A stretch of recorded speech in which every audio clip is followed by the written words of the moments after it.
The first speaker of the evening is the Director of Human Resources at Pfizer in Newbridge, and she's worked in the pharmaceutical industry for the last 17 years.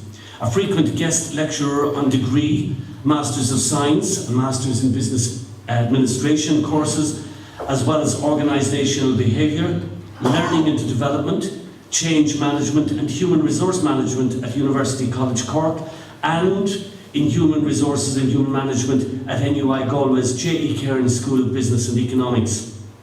She earned her MSc in Human Resource Development and Performance Management from the University of Leicester, and she also holds a graduate diploma in training development from the University of Limerick, along with a graduate diploma in coaching from Ashridge Business School in the United Kingdom. She's a native of Cork, so it gives me particularly pleasure as a Clareman to avoid gloating for the moment about last weekend, but to now give her the opportunity. She lives in Newbridge, but we forgive her for that. But from a Clareman to a Corkman, from a Corkwoman, from yourselves to one of our most eminent educationalists, and indeed, obviously going on those qualifications, and businesswomen as well, HR Director at Pfizer Pharmaceuticals Newbridge, Eileen ORiordan. Bula bus.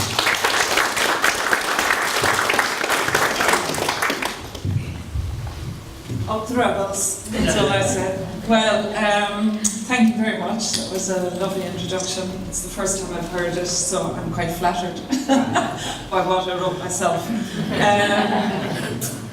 And I'm honoured actually to be here with such a panel this evening. And obviously you're all from industry or education, or maybe concerned parents, I'm not sure, but hopefully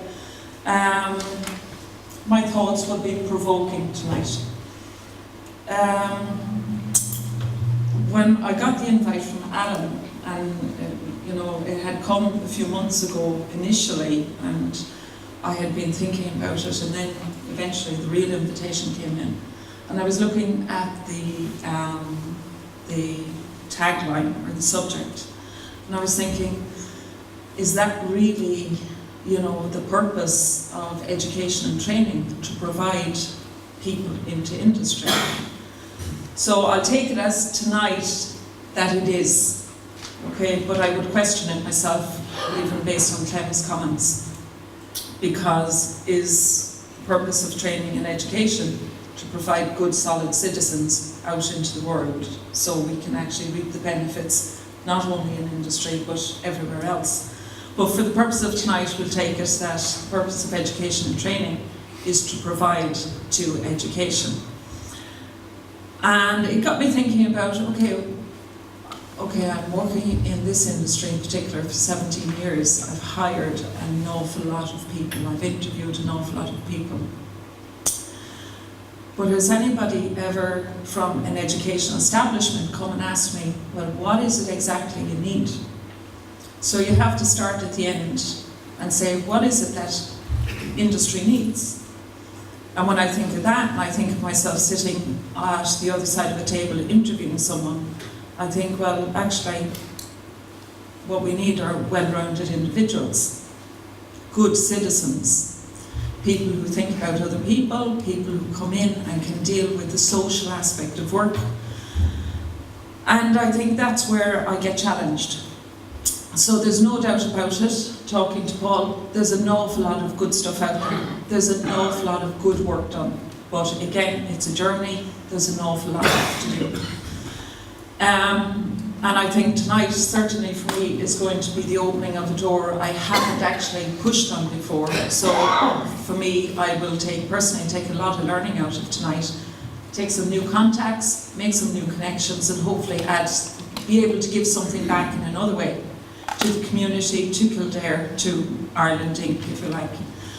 But when I think about what it is we need, and I think about the people I interview, I think, okay, and I think about the work we do when people come into the workplace. So I'm not sure that we always get fully rounded individuals into the workplace. Absolutely, we get people with the STEM subjects, you know, science, technology, engineering and maths, technically capable. I think those those educational establishments that provide real work experience. Actually, you know, if I have 2 children who have, you know, they've got their own mortgages, as I say. They're well grown up, they're well out of university. But I think if I had a choice now to put them into a college and to give them direction, I would be saying go to a college or a university where you can actually get real work placement during your college years. Because I think the benefit of taking students out of a study facility, putting them into industry, pulling them back in to round them off is really important, because it gives them some bit of flavour of what work is like. When I look at what we require now in industry, I wouldn't have thought 5 years ago that we would be looking at jobs like innovation leader. So there's a real need for industry, there's a recognition from industry that actually innovation, I suppose why most organisations are set up, they have the same pool of people to draw from, they have the same funding, they have the same equipment. It's the people that make the difference. And we need to find new ways of doing things smarter, and innovation and creativity are one of those ways. Our education system isn't geared towards that. So I think while we have a very, very good education system in Ireland, one that we can be very proud of and is recognised worldwide, we need to add to it and supplement it by actually teaching people how to be innovative and not lose their creativity skills, which they're born with, and which somehow we manage to just erase as they go through the education system. But that's the difference. Education is built on a left-brained process. Okay, so it's all linear. It's A follows B, B follows C. You go into university and you're told this is your course for 3 years or 4 years, and it all happens. I think as well, on top of that, we have a syndrome which I call Celtic cubs. Okay, they're the children of the Celtic tiger, and they want everything instantly. So in preparing for this, I was talking to some students both in Maynooth and in UCD. Hats off to Maynooth. People doing pharmachem actually get their placements, and it helps them really realise what work is all about. I think in the bigger colleges where they have bigger, you know, class sizes, it's a little bit more difficult to do. But I was talking to them about, you know, so what are you doing in your science subjects? What are you following? What's the curriculum? And they were talking to me about PLCs and, you know, all the technical aspects. And I said, do you do anything about working in a social environment? No. Do you do anything about how to deal with conflict? No, because in college, students can avoid conflict. They don't like someone, they'll walk away, they won't see them again. That doesn't happen in the workplace. So we find when people come into us, we're actually having to help them deal with conflict, deal with people who they have to work alongside of and maybe don't necessarily get on with. And this is what I would think we're missing. We're missing helping students apply themselves in a workplace with real practical skills, life skills, that they may apply in their family, but they go into college and they don't apply. They come into a workplace and suddenly it's like, well, I don't like her, I don't have to talk to her, I don't like him, I don't have to talk to him. And we actually spend time teaching people how to deal with conflict, how to deal with social aspect of work, how to deal with flexibility. Does the year 2035 mean anything to anyone? 2035 is the year that children born today will be graduating. And some of the jobs they'll be doing haven't been developed or invented yet. And I think that the educational process is so rigorous in terms of A follows B follows C, that actually we forget to allow people to be creative and innovative. And I'm not sure that we teach those skills to people. So in my research I asked these students, what do you do around problem solving, what do you do around innovation, what do you do around creativity? And I got one answer about a class, oh yeah, we do problem solving. Because that's absolutely what we need in industry. We need creative people, we need innovative people, we need people who can actually think without having, you know, everything given to them, as in Celtic cubs. I get a car on my 18th birthday, I get this, I get that, I go into college, the slides are given to me, I'm told when to go to a lecture, I decide when to go or not, it's all given. So I asked about the problem solving. I said, what did you do about problem solving on your course? And I was told, yeah, we did problem solving one day. And I said, well, what was it? Well, you know the man who goes into a boat and he has a sack of grain and he has to get to the other side of the river where there's a fox. Do you know that thing? That's what we did. And I said, oh, right. And that's problem solving. Yeah, we've covered problem solving. So, and then I had a conversation with him and I said, you know, what do you think about going into the workplace? What do you think you might be going to do? And so this group had a discussion. They said, yeah, we're staying on to do our master's actually. And I said, all right, is that, you know, you love your subject, you want to become good at it? No, it buys us another year before we have to go into work. Not for the love of the subject, but, and it wasn't about, I don't want to go into work, this was the statement. You have to go into work, you know, and God, the thought of having a supervisor or a manager tell us what to do. I mean, after all, because we have a great degree, I mean, we do know more than them. And I thought, my gosh, there's a huge gap here. There's a huge gap with people who have forgotten. So maybe it's a generation thing, I don't know. But they want to be the manager tomorrow. So I was speaking to a colleague in work whose child is in second year university, struggling with the course. And I said to her, you know, what is it that she ultimately wants to do long term? And she said, oh, she wants to be the VP. Like, as soon as she graduates.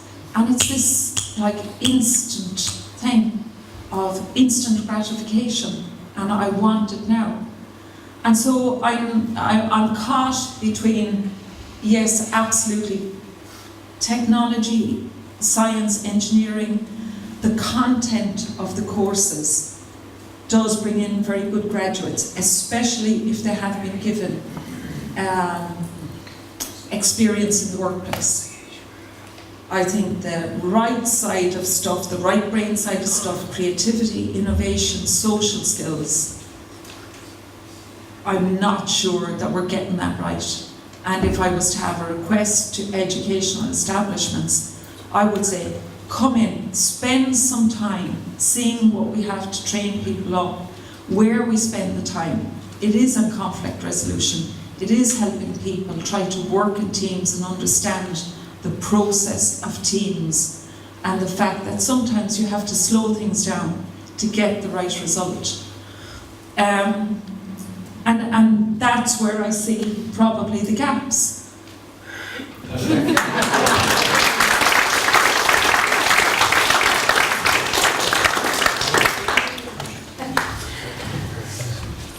Thank you, Eileen. You raise a couple of interesting points. Your opening question in particular, what does industry need? Because listening there, I wonder about what exactly does industry need? But I think it also poses the question, what does industry want? And we can tease out these in a couple of moments' time. I also wonder, in fact, interesting that in your address you talk predominantly about the third level sector.